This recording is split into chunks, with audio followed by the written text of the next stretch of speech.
Welcome back to code news. तो इस video में बात करने वाला हूँ इंटरनेट कनेक्शन के बारे में। तो इस वीडियो को देखने के बाद तुम समझ जाओगे कि कैसे इंटरनेट से तुम कनेक्ट हो पाते हो। तो चलो शुरू करते हैं।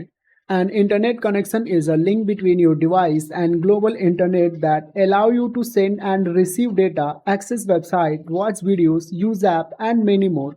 तो इंटरनेट कनेक्शन एक प्रकार का लिंक होता है तुम्हारे डिवाइस और ग्लोबल इंटरनेट के बीच में, और जैसे ही तुम कनेक्ट हो जाते हो इंटरनेट से तो तुम कोई भी डेटा को सेंड कर पाते हो या फिर रिसीव कर पाते हो, और कोई भी वेबसाइट को तुम एक्सेस कर पाते हो, वीडियो को देख पाते हो, अपने कोई भी ऐप को यूज़ कर पाते हो जैसे कि व्हाट्सअप या फिर यूट्यूब हो गया या फिर इंस्टाग्राम हो गया या फिर फेसबुक हो गया, और भी बहुत सारे सर्विसेज को तुम पा पाते हो जैसे ही तुम इंटरनेट से कनेक्ट हो जाते हो।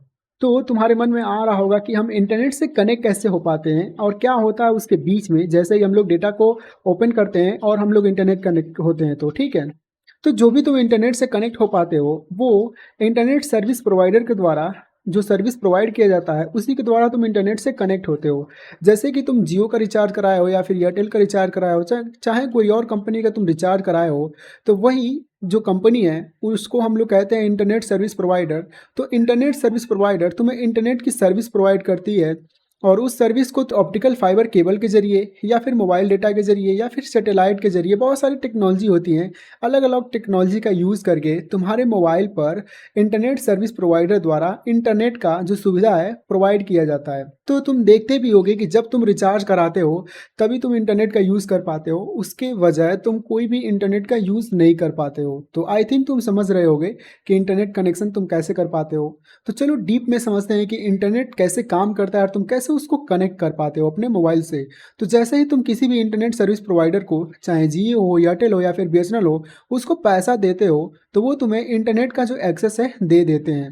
तो internet service provider connect your home और mobile devices to the internet through fibre cables, copper wires, mobile network, satellite और वायरलेस सिग्नल। तो जैसे ही तुम रिचार्ज करा लेते हो तो बहुत सारी जो टेक्नोलॉजी है उसका यूज़ करके तुम्हें इंटरनेट की सुविधा दिया जाता है। जैसे कि तुम बहुत बार सैटेलाइट से कनेक्ट हो जाते होगे, या फिर दूसरे के मोबाइल से तुम वाईफाई ले लेते होगे, या फिर डायरेक्ट तुम राउटर से वाईफाई ले लेते हो। यही सब तुम करते हो इंटरनेट का सुविधा को लेने के लिए। तो यही बात हो रही है। तो चलो आगे समझते हैं कि उसके बाद से क्या होता है। कि मान लो कि तुम वाईफाई का यूज़ कर रहे हो, तो your ISP send the internet signal to your router in your home which distribute it to your device wirelessly. If you are using mobile data the signal come from the nearest cell tower to your phone using electromagnetic wave. तो वही बात हो रही है कि अगर मान लो तुम वाईफाई से इंटरनेट का यूज़ कर रहे हो, तो जो इंटरनेट सर्विस प्रोवाइडर है तुम्हारे नज़दीक ही या फिर तुम्हारे घर में लगे हुए राउटर पे इंटरनेट का कनेक्शन भेज देता है, और वहाँ से तुम क्या करते हो, वायरलेसली या फिर वायर से कनेक्ट कर लेते हो अपने पीसी को या फिर अपने मोबाइल को। तो वहाँ से तुम इंटरनेट का यूज़ कर लेते हो। या फिर दूसरा रास्ता ये है कि तुम्हारे मोबाइल के अंदर जो मोबाइल का डेटा होता है ना, जो मोबाइल डेटा का जो आइकन बना होता है उसको तुम ओपन करते हो, और वहाँ से तुम डायरेक्टली जो तुम्हारे सबसे घर के नियरेस्ट सेल टावर है ना, तो उसी से जाके तुम कनेक्ट हो जाते हो। और तुम कैसे कनेक्ट हो पाते हो, तुम्हारे मोबाइल के अंदर एक अंटीना लगा हुआ था, वहाँ अंटीना से इलेक्ट्रोमैग्नेटिक वेव जो है इमिट होता है, और टावर से भी जो इलेक्ट्रोमैग्नेटिक वेव इमिट होता है रिसीव होता है। तो ऐसे ही आदान प्रदान सिग्नल का होता है।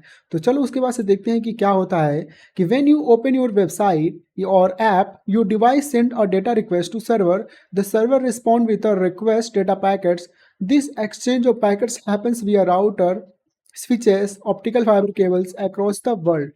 मतलब जब तुम कोई भी वेबसाइट या फिर कोई भी ऐप को चालू करते हो तो तुम्हारा डिवाइस जो है एक रिक्वेस्ट सेंड करता है सर्वर के पास, और सर्वर उस जो भी तुम डेटा चाह रहे हो उस डेटा के साथ तुम्हारे डिवाइस पे वो रिस्पॉन्ड के तौर पर उस पैकेट्स के माध्यम से तुम्हारे मोबाइल पे वो भेज देता है, जो भी तुम डेटा मंगाए हुए होते हो सर्वर के पास से। ठीक है, तो जो भी डेटा तुम्हारे मोबाइल और सर्वर के बीच में एक्सचेंज हो रहा है, चाहे तुम रिक्वेस्ट भेज रहे हो चाहे रिस्पॉन्स के तौर पे वो वीडियो भेज रहा है पैकेट के माध्यम से, तो ये जो भी एक्सचेंज हो रहा है ना वो किसके किसके द्वारा हो रहा है, या तो राउटर के द्वारा जो तुम्हारे घर में लगा हुआ है, या तो स्विचेस के द्वारा जो तुम लगाते हो ढेर सारे डिवाइसेस को कनेक्ट करने के लिए, या फिर ऑप्टिकल फाइबर केबल, इन सभी का कलेक्शन होता है। ऐसा नहीं एक एक करके होता है।